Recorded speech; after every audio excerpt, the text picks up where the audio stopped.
Oy ni puwing pawesiyang teman sa kanan kong ika o sampaga. Ika o sampaga.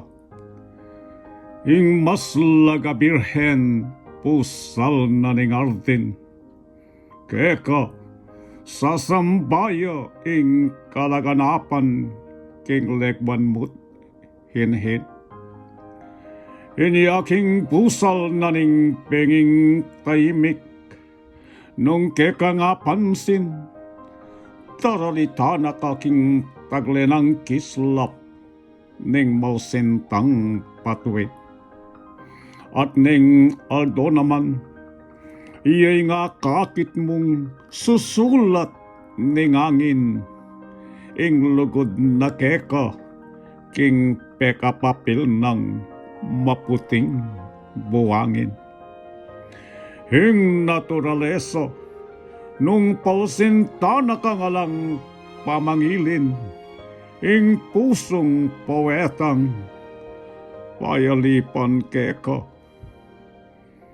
ken me asalami. Ikaw o sampaga, ikang pabiye kislap, ikang pabiye kule, king malsentang patwin, ban king kapitangan bibikas iyang gali. Nung taramdaman mo, itang kalamnaning matindag ng pasle, hiyagkat na kang bukiyak, king bata sa banwang may binang balakwe.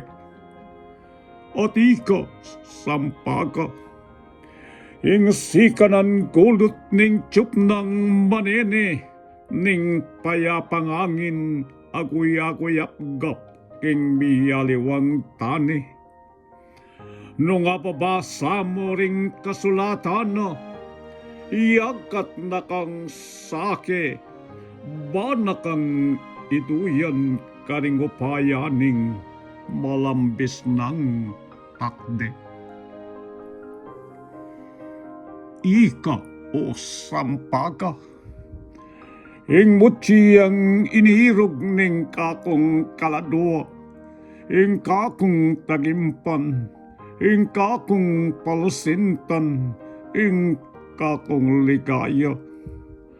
Burimeng tamdamaning kakong siwala, talang akabanwa, ako itang patuwin aking kapitangan, taralit parano.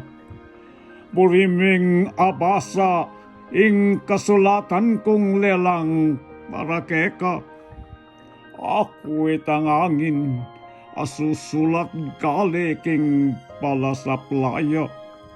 Nung inyamakan yan, uling kasindaguning naturalesa, ing keka pakamal, ning matudtang watas, ake kasasampa. Ikas kepo.